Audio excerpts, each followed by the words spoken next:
we're going to start we finished chapter 17, right? We finished the David and Goliath incident. And I'll just make a quick recap of a few important points about that. Who do you think had the advantage in this conflict, David or Goliath? David. Who had the military advantage? Goliath. So why is King David, so is King David being suicidal?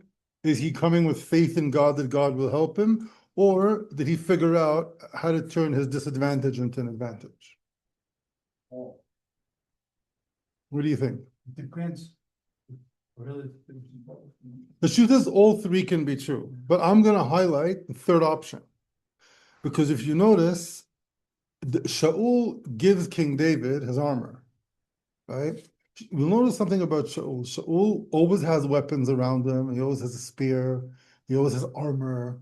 He's very into like military gear. Okay, he loves that stuff. And we'll see King David doesn't like that stuff so much. To him, it's very utilitarian, but that's a point that we're going to see soon as well. But Shaul is trying to, he sees that David is going to go fight Goliath. Like, take my armor, take my hat. And David is like, oh, it's too much for me. It's too heavy. I can't deal with it.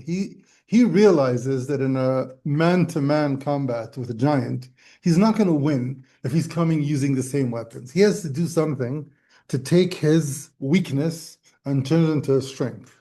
It's a fundamental rule in guerrilla warfare. Okay, and what he does is he takes the stones and a sling. Okay, so if you're imagine you're just really tall and strong and you're wearing armor and you spend 40 days walking up and down in the heat, humiliating your enemies, waiting for a challenge, and you're wearing a helmet. You don't really see great. So a kid coming with a stone, you wouldn't necessarily see the stone hitting you. So if you analyze what David is doing, he's taking the situation that he was given, and notwithstanding the faith in God and the bravery, as in what we consider classical bravery, it's like, oh, you can do something that, you wouldn't win. And, we have these mythical ideas of people, putting up this desperate fight to succeed, right? What King David does, he takes his disadvantage, which is being not sufficiently armed, not sufficiently strong, and he turns it into an advantage because now he's faster, he gets out of the way, and it's the only thing he has. And that's how he wins. And one might argue that actually Goliath didn't stand a chance because Goliath didn't come ready for such a conflict. Okay.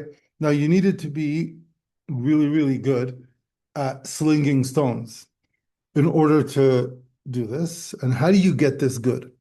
So in the ancient world, we did this favor, I'm just going to repeat some of the stuff in case I forgot something. The ancient world had slingers. That was a job. Like today you have snipers and artillery. You had people whose job it was to shower rocks at your enemies. And a slingshot will break someone's skull. Not the slingshot that goes like this, but like the ones that you kind of wind up.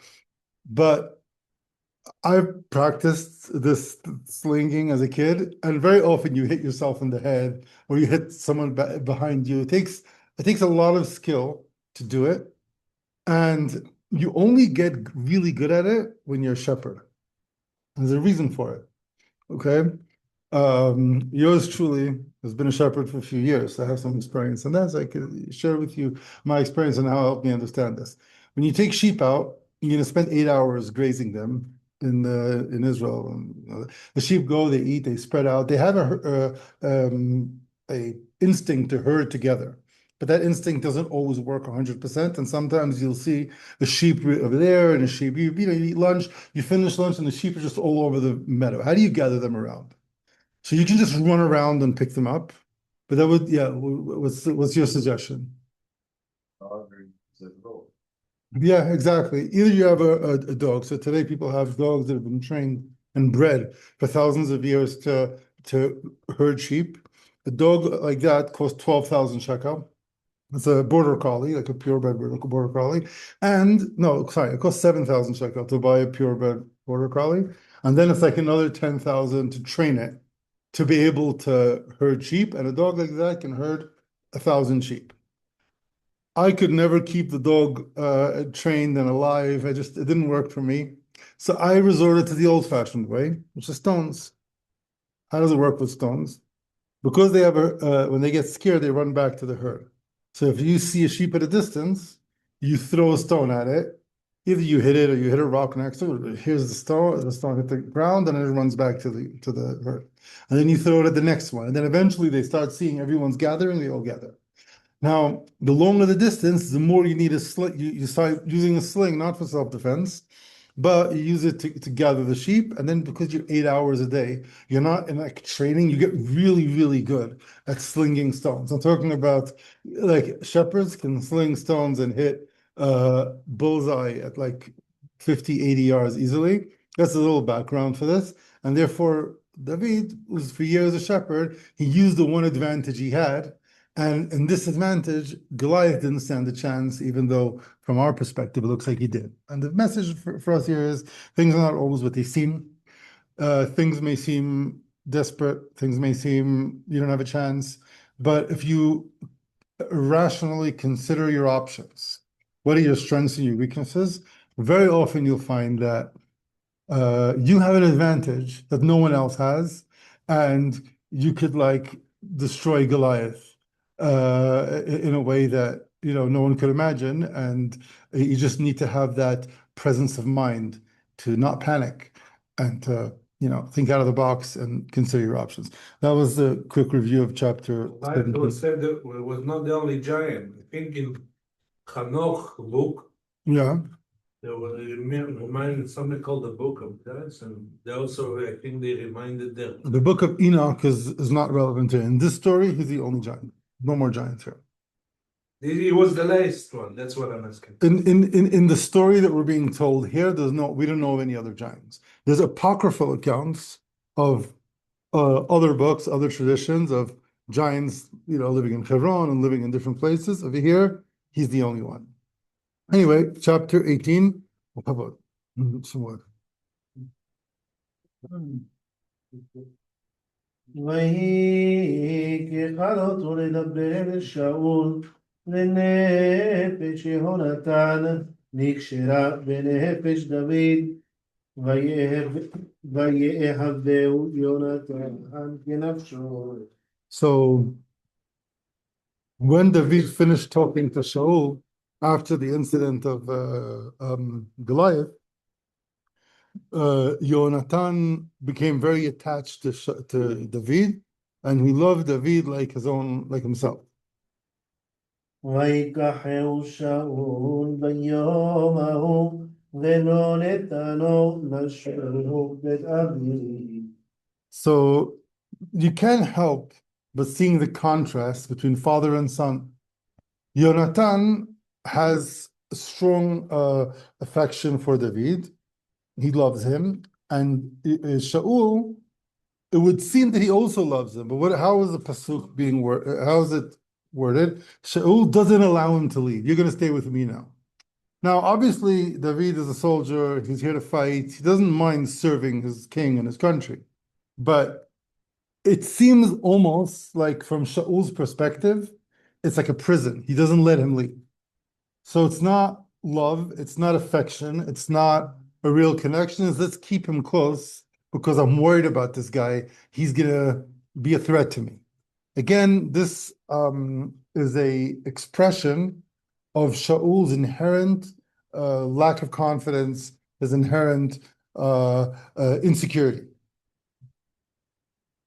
ויכרות יונתן ודוד ברית באהבתו אותו כנפשו. So Jonathan and David, they make a covenant. Pasuk Gimel, verse 3, chapter 18. Because he loved him like he loved himself. Now, this is the second time the love of David and Jonathan is being described, and we're going to soon discuss why. Dalet.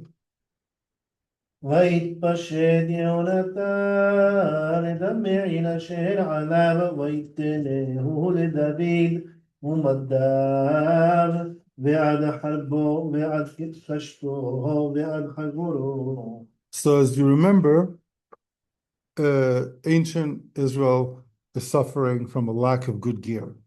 On October 7th, we also didn't have enough gear. If you remember, everyone was donating, bringing vests from America because there wasn't enough military gear for the soldiers, so people were taking old stuff from the 1980s.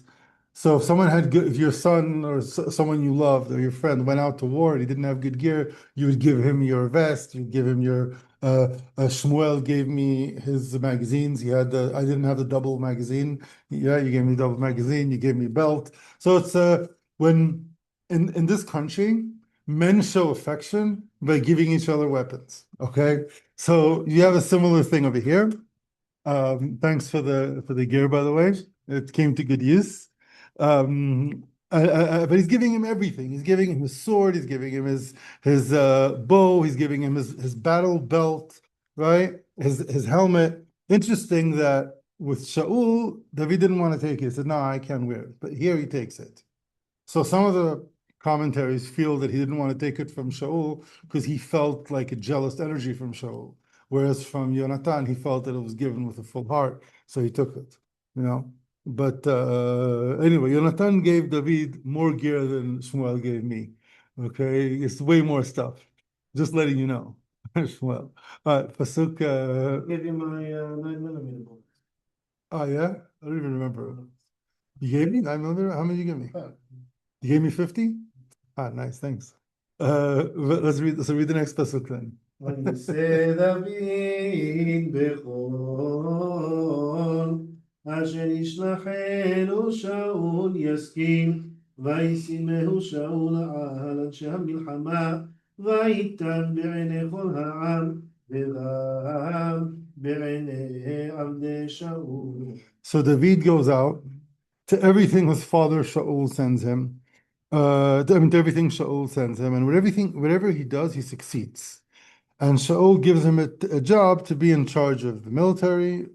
As soon as it's going to be described, not the whole military, but he gives him like one gdud of soldiers. And just David's very successful. And everyone's happy with David's job. Everyone's happy. All of Shaul's staff, they're happy because they know that the king is not always fully balanced. And now there's like a relaxed, competent presence in the army. Now, just want to point out several things before we move on. At this point, there is no reason for Shaul not to turn this into his advantage. The only thing that can mess up this situation is his own ego and insecurity. I keep saying that, right? So this guy from Yehuda comes. He's more competent than you, but you want your government to work. What are you supposed to do? Keep him in, right? Absorb him into the government, give him a job, promote him, and let him succeed. Now, why would you have a problem with that? Because you feel that he threatens you. Why do you feel he threatens you? Because he knows that he's going to lose the kingdom. He doesn't want to lose the kingdom. But this, even though he knows he's going to not be king, he can still save the day. As we know, his daughter can marry, he has a bunch of daughters of marriageable age. They can marry his David HaMelech. They can merge the two houses, two powerful houses in the tribes of Israel. His grandson from his daughter would still be king, so he still gets to hold on to his family legacy, and he gets to placate a very powerful tribal element in Israel. It doesn't have to end in the tragic explosion that's going to happen in the future. The only reason things go wrong is because of his own insecurity. I keep saying that, but this is like how Harambam says most of the problems in the world are not caused by nature, they're not caused by God, they're caused by us. We are responsible for most of our suffering. And just that awareness itself can save us a lot of suffering. Okay? So, ורד אדם תסלק דרכו ועל השם יזעף ליבו. בדיוק. Yeah, yeah. And I wanted to make another point about the love between Jonathan and David. It's just important point to bring out. In modern like Israeli secular culture, this is the people are try to make an argument that there's some sort of like bisexual energy going on here. Well, why does he love his friend so much and so on? and then they use these psukim as like, well, he's taking off his robe. Why is he taking off his robe? Why is he giving him his stuff and so on? So, and it's used, of course, as a way to say, look, our greatest heroes weren't exactly straight, and therefore, why are religious Jews homophobic, right? And the reason I'm mentioning it is because it's really tragic that people are so removed from like real, authentic human emotion that they can't imagine men loving each other as men and not being gay and not being homosexual. This is something they can't understand. So obviously they're gay, right? That's sad. That means that a person who thinks that he's never had a real relationship. Even his sexual relationships are all uh, uh, egotistical and superficial. And then his actual human relationships are not true love. And it's really sad that they use the fact that they use this as an example shows that like how far society today has gone. And we're in the Middle East, we're not afraid. We don't feel that our sexuality is threatened by loving our friends. Okay. It's not the same thing. And therefore, I think that's something we need to point out because I've seen this issue come up several times. See, like, I don't know, in American cultures, like men can hug each other. Yeah. In Western culture, really like, nuts. yeah. Yeah. Over here, everyone's hugging, men are hugging and kissing In the each Middle other and East, stuff. yeah, we're masculine enough in this part of the world to not be threatened by men showing affection, right? So that's something that needs to be pointed out. All right, let's move on to the next pasuk, pasuk vav. ויהי בבואה בשוב דוד מהכות ותפן אשתי ותסר הנשים מכל ערי ישראל לשיר והמחולות לקראת שאול המלך בתופים בשמחה ובשלישים. So this it's a very colorful description. You can imagine ancient Israel. People, David is coming back from war, and then the women are like singing and playing music, and they're greeting Shaul. You know, Shaul is still the king. They have all sorts of instruments, and Pasuk Zayin. ותעננה הנשים המשחקות ותאמרנה היכה שאול באלפיו ודוד ברבבותיו. So they came up with this chant, you know, like cheerleaders, you know, Hika Shaul ba'alafav, Shaul killed thousands, and David the tens of thousands.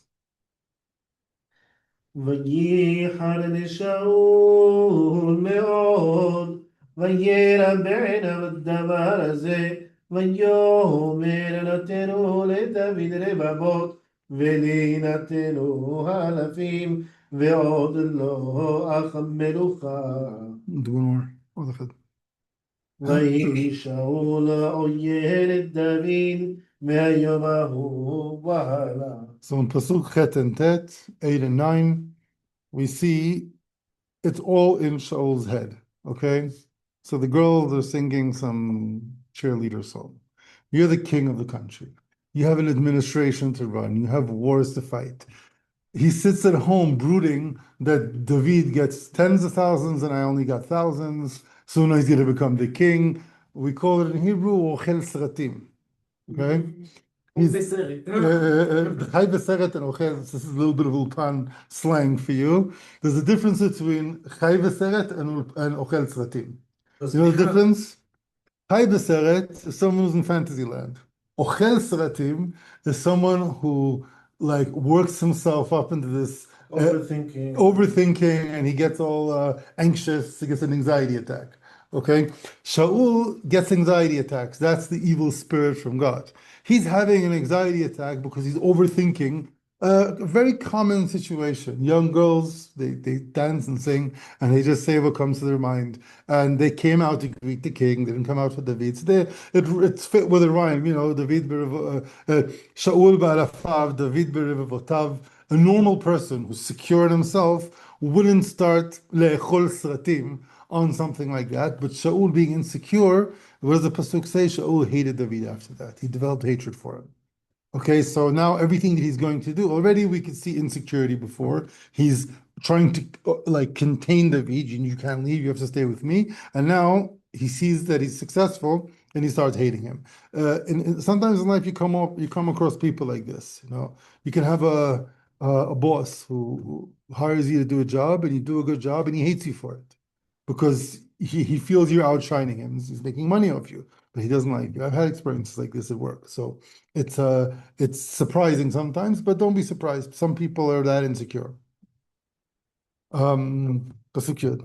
ויהי ממחרת ותסלח רוח אלוהים רעה אל שאול ויתנבא בתוך הבית ודוד מנגן בידו יום ביום והחנית ביד שאול.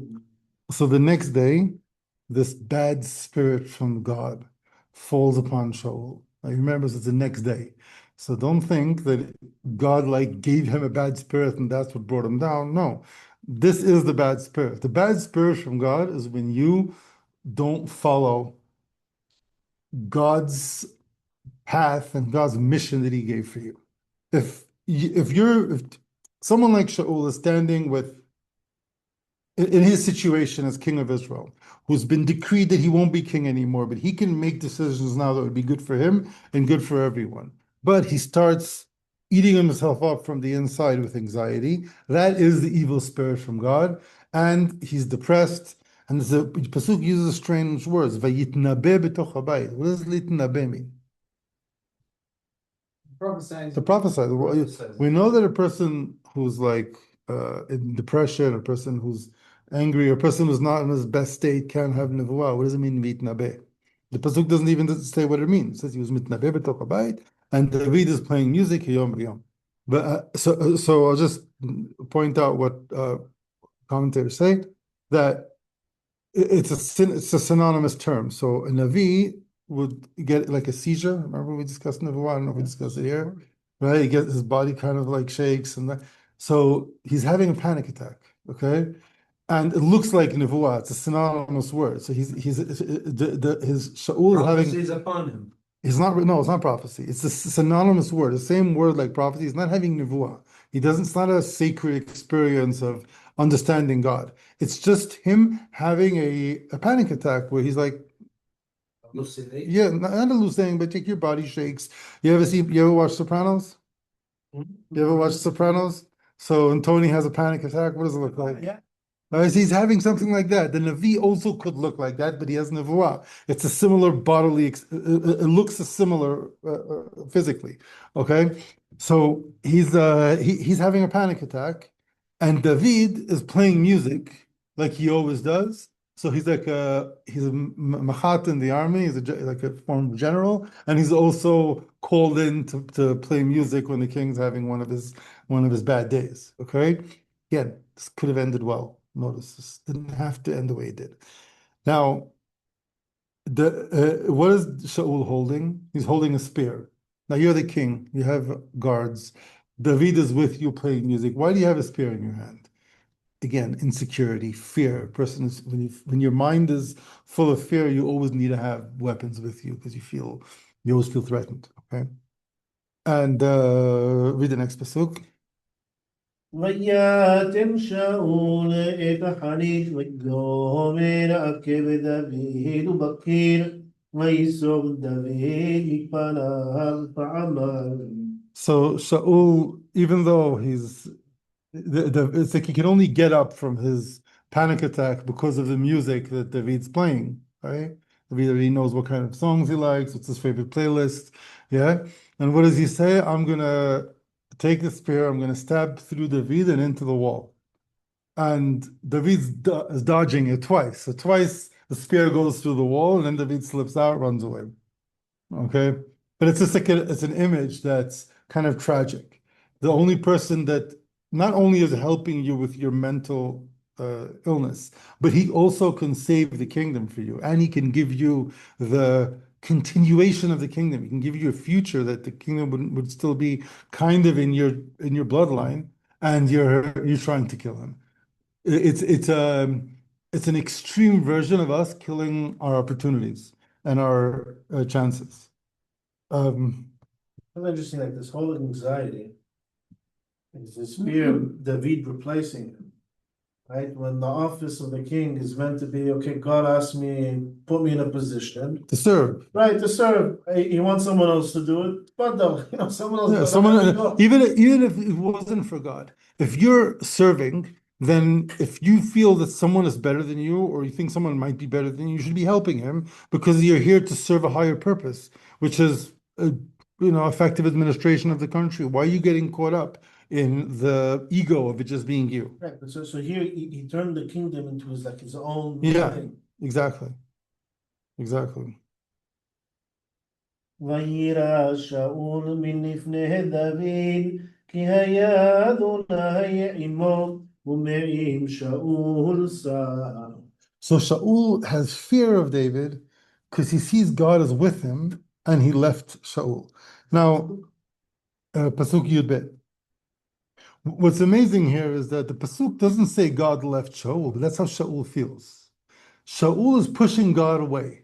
Shaul is throwing away the opportunities God gave him, and he keeps ruining it because of his own failings. ויסירהו שאול מעמו וישימהו לו שר א' ויבוא לפני העם. So Shaul demotes him to a lower rank, gives him 1,000 men and he puts them on like some faraway border, right? So he doesn't have to always, like, the benefit you get from David's leadership skills, warrior capacity skills, musical skills outweighs what you lose from you not being able to see a success. Like, imagine how messed up the situation is. So what does he do? Instead of completely losing King David as an ally, he gives him a faraway job that he can not have contact with him and still function. All right? ויהי דוד לכל דרכיו משכיל ואדוני עמו. So this is a beautiful pasuk. I always say it at Havdalah. Yehi David lechol derachav maskil. He was, the word maskil in Tanach has two meanings. What is one meaning of maskil? To kill someone in a specific particular kill, No. or try to kill him in one. Skill. What does the skill mean? Maskil, smart. Smart. Wise. Exactly. What's the second meaning of maskil? Synonym that it's like similar. No, but that's different. That's with a kuf. This is with a kaf.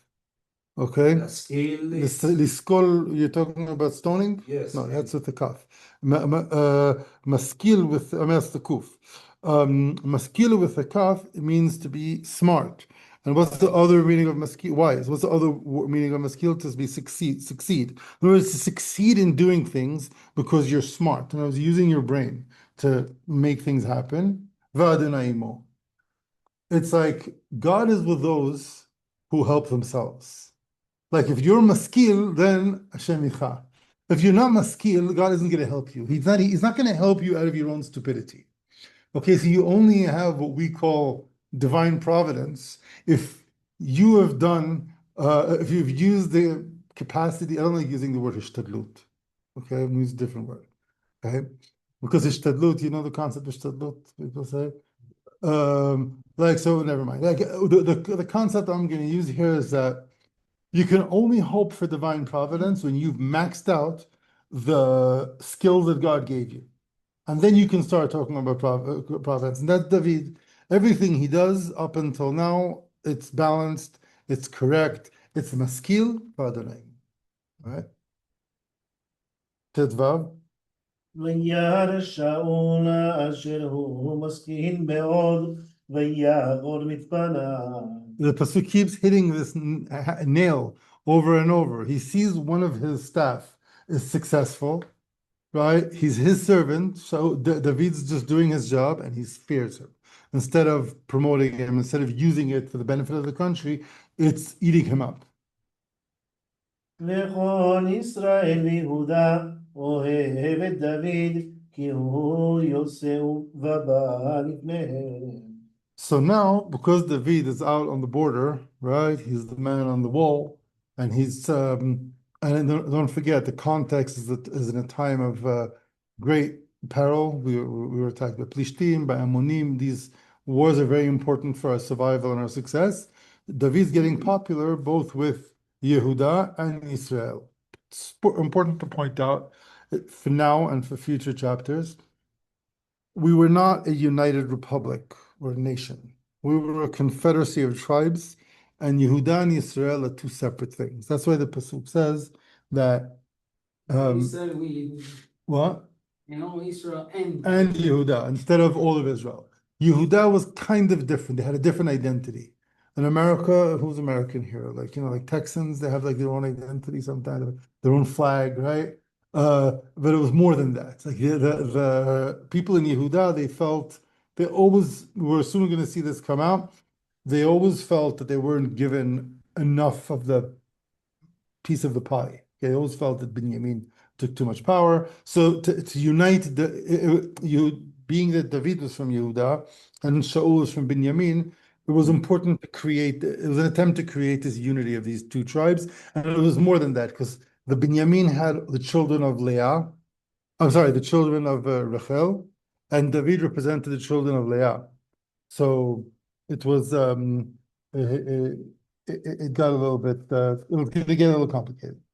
Go on. ויאמר שאול אל דוד הנה ביתי הגדולה מרב אותה אתן לך לאישה אך יהיה לי לבן חיל וינחם מלחמות אדוני ושאול אמר אל תהי ידי בו ודהי בו יד פלישתים. This is really shocking, and it's just going to get worse now. Okay, Shaul, like I wish this pasuk wasn't here because like we already have enough like dirt on Shaul. This is really bad.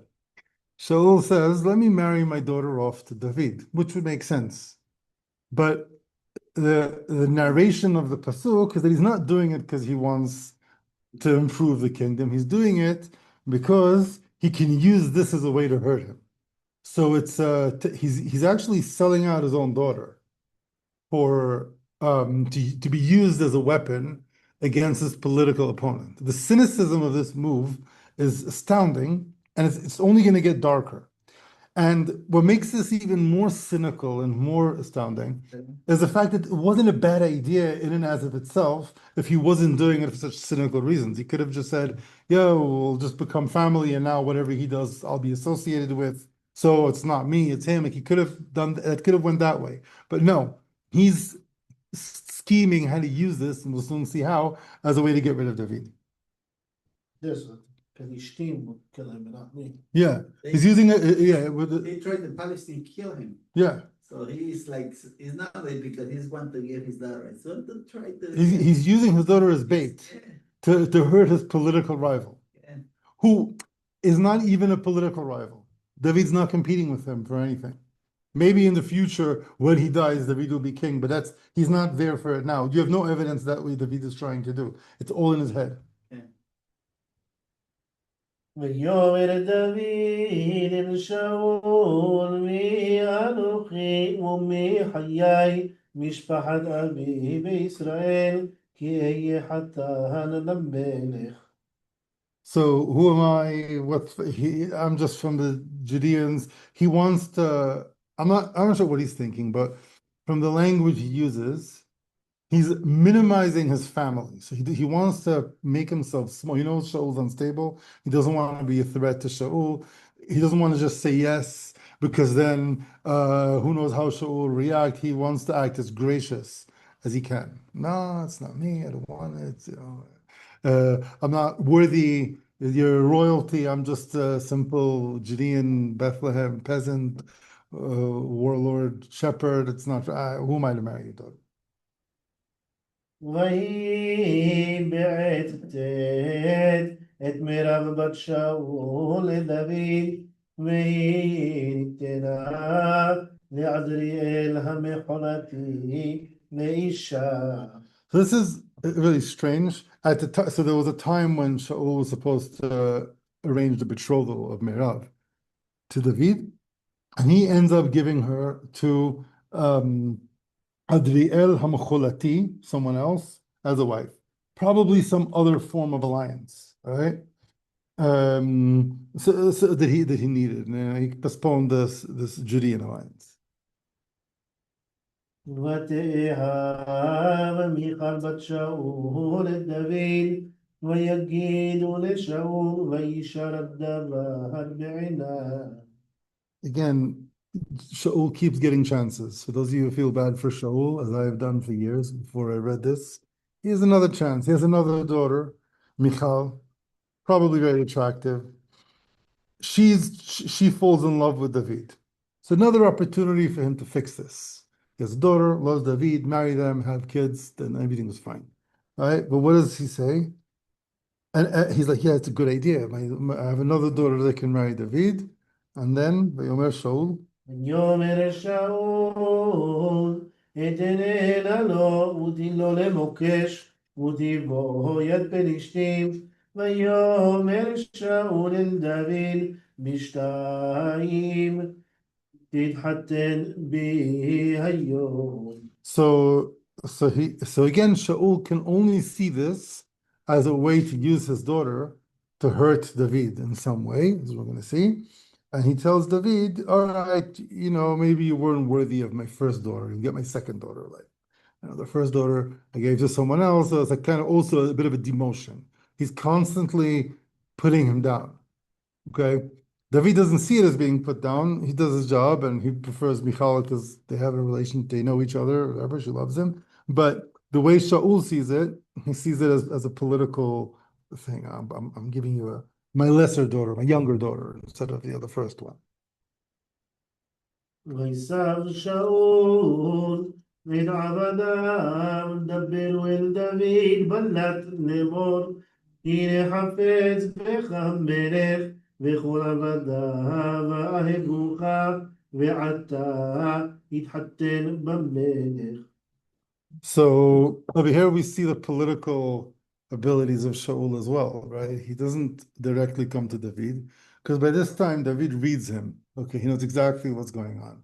So he tells his close circle of servants, his guys, go to David and start convincing him that the king wants you to marry the family, wants you to be married to his daughter. And basically, if David hears it from someone else, then maybe he'll believe it and he'll agree.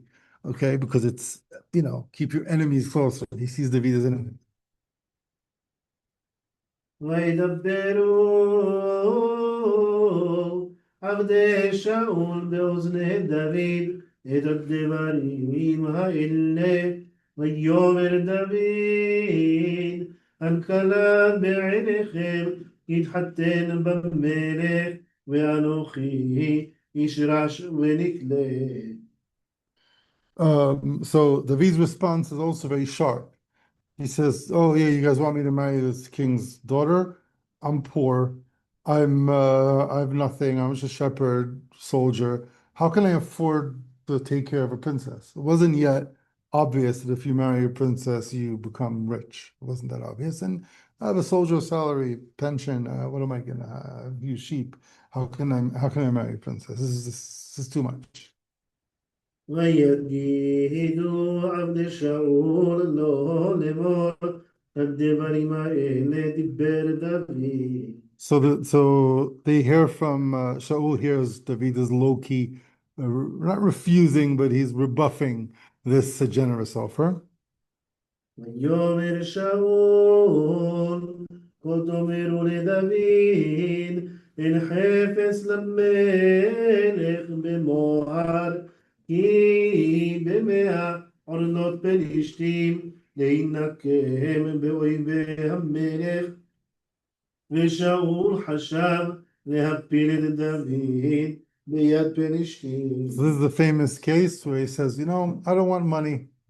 I have enough money. I'm the king. You know what I really want? I want 100 foreskins of Plishtim. Now, and what he's thinking that David won't succeed. Plishtim are not known to generously offer their foreskins to Judean generals. So they'd put up a fight, there'd be a war. For him to get 100 dead in a battle would probably get him killed. So he thought using Michal as bait would help. Now, he didn't take into account that David's in his warrior's energy right now. He loves these challenges. You want 100 or low Philistines, that's better than money. I can't afford, a wedding in a fancy wedding hall. I can't afford a mashkanta in Tel Aviv. But 100 Philistines, I think I can do that. Okay? So, go on. ויגידו עבדיו לדוד את הדברים האלה, וישאר הדבר בעיני דוד, להתחתן במלך, ולא מלאו הימים. So there was David liked the idea. He says, okay, this is a good deal for me. And before the days, he had a period of time when he can provide the aforementioned foreskins. Before that time came, ויקום דוד וילך ובלשם ויך בפלשתים 200 איש ויבא דוד את עורלותיהם וימנעו למלך ויתחתן במלך ויתן לו שאול את מיכל ביתו לאישה. So David brings 200 orlot, brings it to the king. King has no choice. Now, yeah, before the deadline, okay, what's the word? Double production half the time. Okay, and now Shaul's okay. I guess plan B to get rid of. Again, this could still end up well. It's all in his head. Everything is going badly because of his own fears. Everything is going well. Everything is going well. He just keeps getting chances and he keeps ruining them. וירא שאול וידע כי אדוני עם דוד ומיכל בת שאול אהבת. So it seems like he had a moment where he was okay. He's like, okay, my daughter loves him. God is helping him, obviously. I got 200 foreskins when I didn't even think I would get 100. I guess, you can't beat him, join him. There's a moment over here where he kind of appreciates the situation, gets it. ויוסף שאול לירו מפני דוד עוד ויהי שאול אויב את דוד כל הימים. So again, he goes back and forth, this instability. He hates David again, he fears him, and now, a few psukim ago, he sends David, to the wall. He sends him to the border to fight far away, so he doesn't have to deal with him. Now he's the son-in-law, and he sees him all the time. So this is just ruining his mood. ויסעו שרי פלישתים ויהי מדסתם שכל דוד מכל עבדי שאול ויקר שמו מאוד.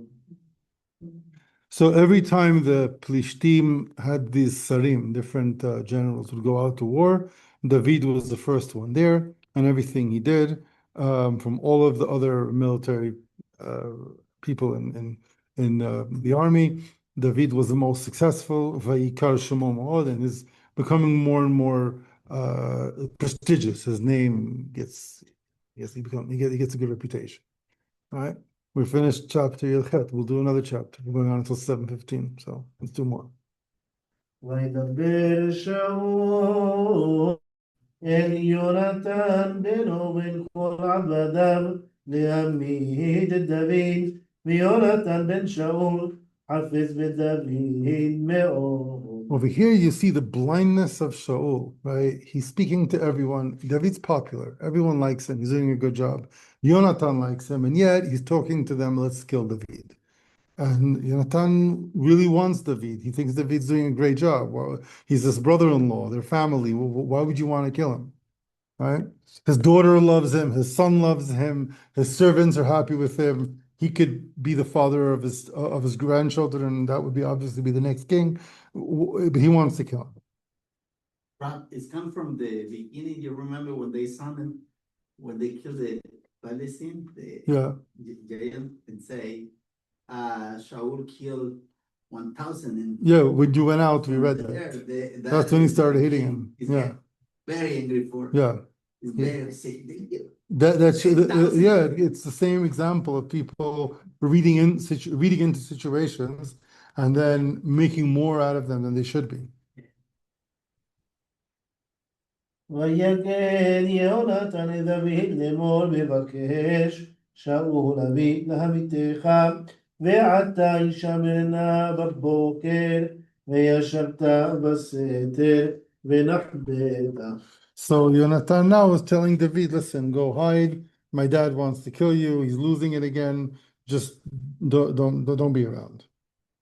ואני אעשה ועמדתי ליד אבי בשדה אשר אתה שם ואני אדבר בך אל אבי וראיתי מה והגדתי לה.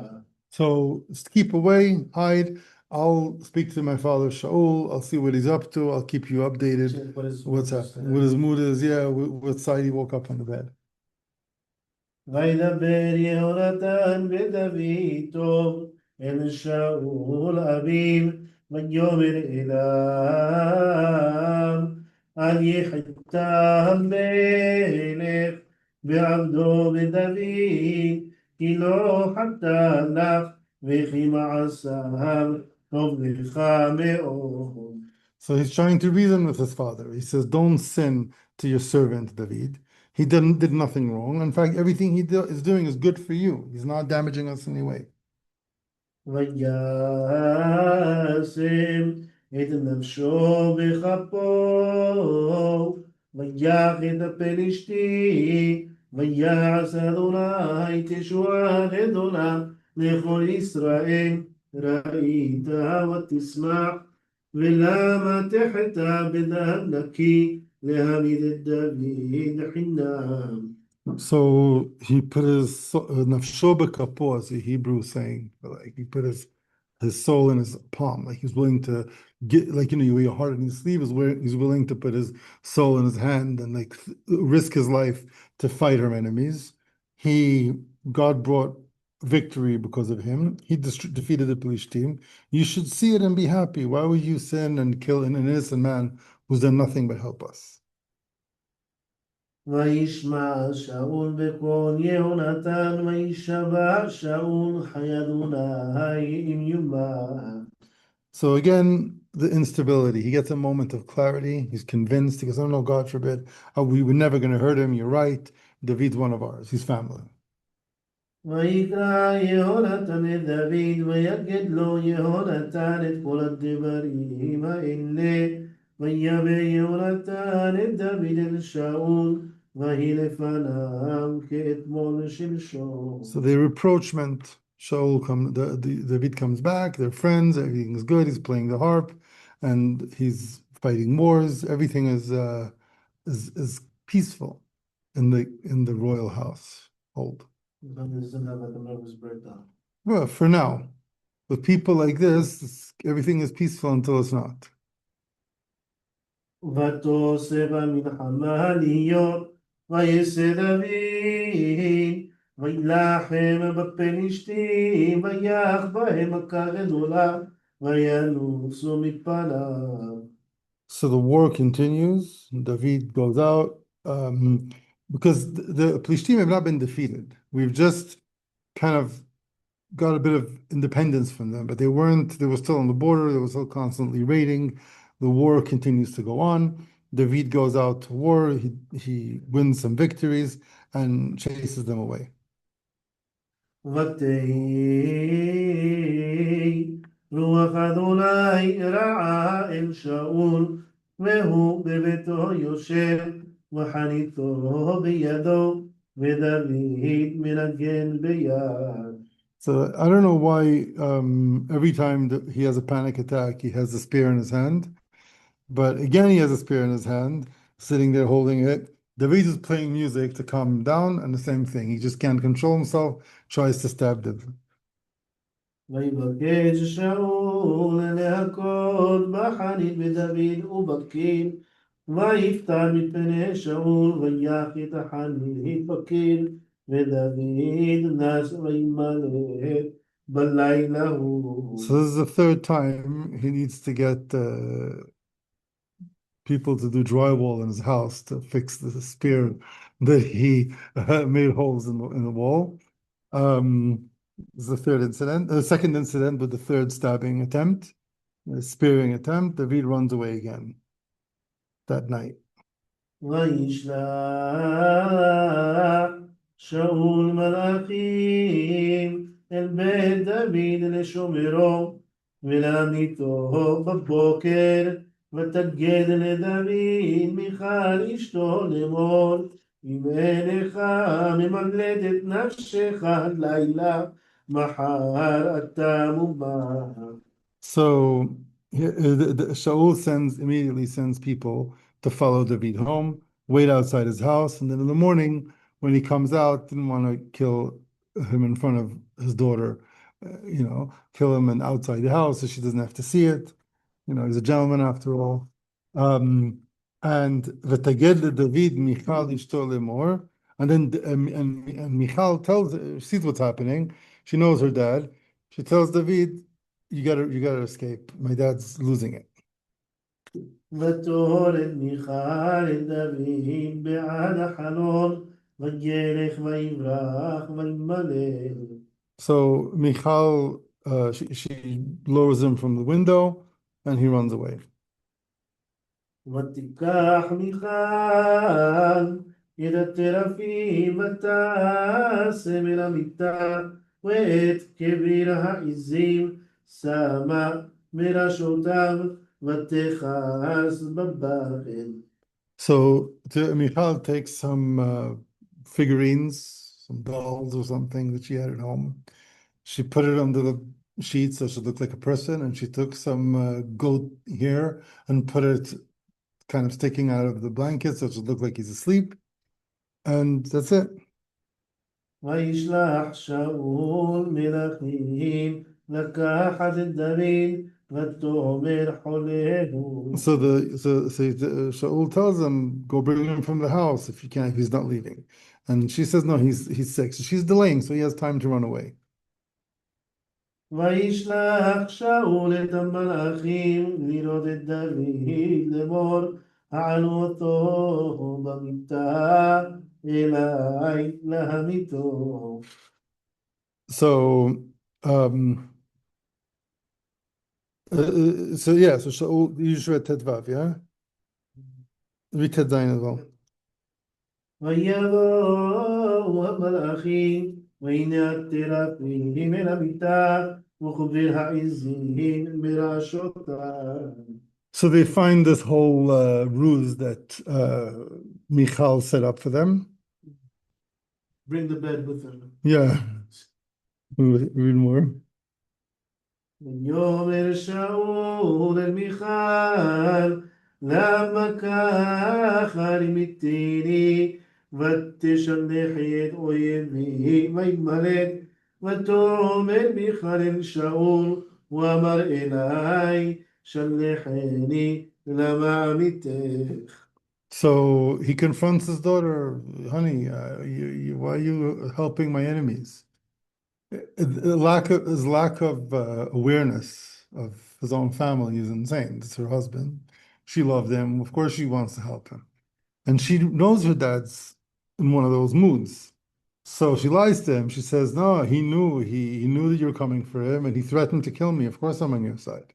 Which is really sad that she needs to lie to her dad for this. And and he believes it because he's blind. He's in this place, he's just blind to his own, he's lost in his own anxieties. ודוד ברח וימלט, ויבוא אל שמואל הרמתה, ויגד לו את כל אשר עשה לו שאול, וילכו שמואל וישבו בניו. So David had enough. He is this back and forth, this instability. Guys, in your lives, you're gonna come across people like this. Okay, there's people who behave like this. This is an extreme description of it, but it's a behavior pattern that you should recognize. Anyway, he's lost. He goes back to the origin. He goes back to Shmuel, who told him that he'll be king. He's like, Shmuel, what's going on? And Shmuel, it's really strange because it's dangerous. Because if Shmuel is associated with him, it could be dangerous for Shmuel. But they spend some time in the yacht, in Chavod. Yeah. ויוגד לשאול לאמור הנה דוד בניות ברמה. So his spies, he has intelligence. They tell him that he's in Ramah, which is where Shmuel would be. Go on. וישלח שאול מלאכים לקחת את דוד וירא את להקת הנביאים נגבעים ושמואל עומד ניצב עליהם כרותי על מלאכי שאול רוח אלוהים ויתנבאו גם הם. So this group of Nevi'im, they're having Nevuah, right? So again, there's these schools of traveling prophets. They meditate, they go out in the field, they're preparing for Nevuah. That's what the world was like then. It wasn't like today, we learn the yeshiva with like AC that kind of works and fluorescent lighting, and everyone's like, teaching halachot, Mishnah Berurah, I don't know. There's schools of prophets. It was, you can't even imagine what it was like. And it was very charismatic. Shmuel is training young people to be prophets. And the soldiers that are coming to arrest David, they're getting caught up in this prophetic incident. They want to join the prophets, and then they start having these visions, and they're useless now, soldiers, to catch David. They're like in a completely different place. And Shaul's not getting what he wants. I'm tripping. Yeah. Like our soon. ויגידו לשאול וישלח מלאכים אחרים ויתנבאו גם המה ויוסף שאול וישלח מלאכים שלישים ויתנבאו גם המה. So he sends three parties, search parties, and everyone gets caught up in this prophetic cult, and no one is doing the job. Okay? Now, the truth is, it's a terrible job. No one wants the job. Okay? They would prefer to hang out in the fields and meditate and listen to good music than arrest like the best guy in the government for nothing. Okay? So basically, it's also part of Shaul's blindness that you don't realize that even if you're a dictator and you're a king, there's a limit to what you can do. There's a limit how even dictators try to get popular support for their policies, right? If you have no popular support, they'll be deposed. So he over here too, he doesn't realize how little support he has for this. And he keeps sending people. After 3 times, you should learn your lesson. But no, what does he do?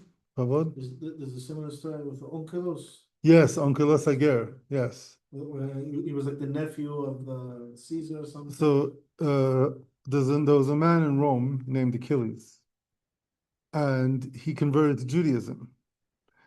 He was a nephew of the Roman governor of Judea, and the Roman governor wasn't cool that his nephew is converting to Judaism.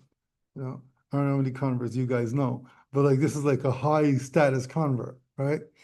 And the Gemara mentions that he sends soldiers to not arrest him per se, but to bring him back to Rome to have a conversation and what's going on.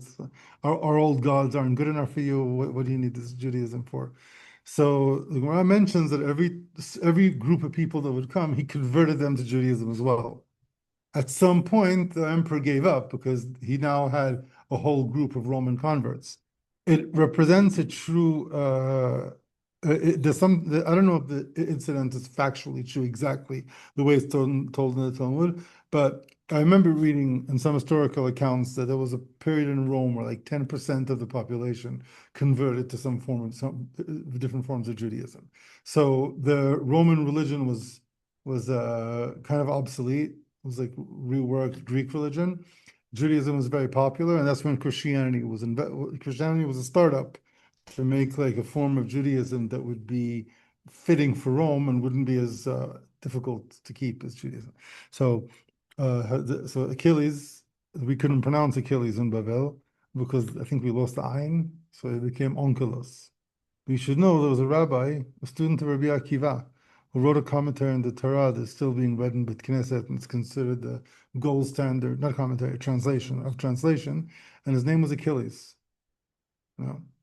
So when the Rambam says Hema mitnabeim, he says that they're going in the ways of prophets, they're learning to be yeah, prophets. they didn't actually have It's like over here, it's like they come, they encounter these prophets, and like they sit down for a coffee, start talking philosophy, you know, and then they get sidetracked. And then Shaul is like, "Where are these guys?" And we send like another group, and they go, and then they join them and start, you know, yeah. philosophizing and And the prophesying. reason they're doing it is because they just don't want to do the job. No one wants to catch David. If they wanted to, they would catch him, right? That's it's very poetic, it's very beautiful, but it also shows that like, yeah. Anyway, this is the next one. ילד גמור הרמדה ויבוא עד בור הגדול אשר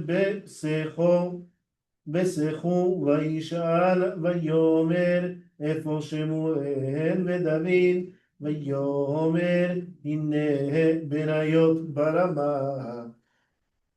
Read another one.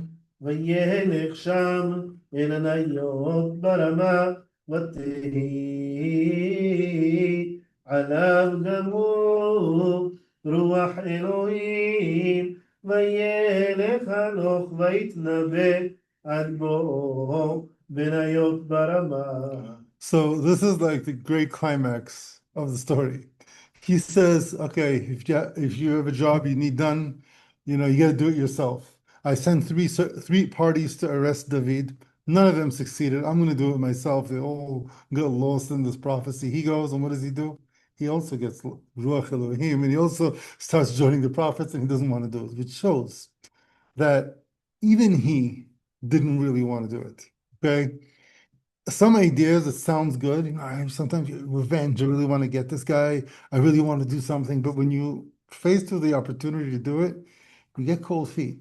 Happens. Okay, so that's what's happening to him too. He's just rather join the Nevi'im and say, "Oh, a prophecy took over. I lost it." Right, but then his insecurities, his fears, everything comes out. Pasuk of Dalet. ויפשט גמור בגדיו, ויתנבא גם הוא לפני שמואל, ויפול ערום כל היום ההוא וכל הלילה, על כן יאמרו הגם שאול בנביאים. It's like a question mark. Hagam Shaul ben Nevi'im. It's the second time. Before it was Hagam Shaul ben Nevi'im in a good way, but now he debases himself. He loses his mind. He gets lost in his madness. And you know, all night he's just naked and running around. And this is the king, right? He couldn't get people to follow his orders. He couldn't get the job, stupid job that he wanted. He couldn't get it done. He ends up trying to do it himself, and then basically this represents the humiliation that he brought upon himself. And we will continue this next week. We have one more class before vacation, right?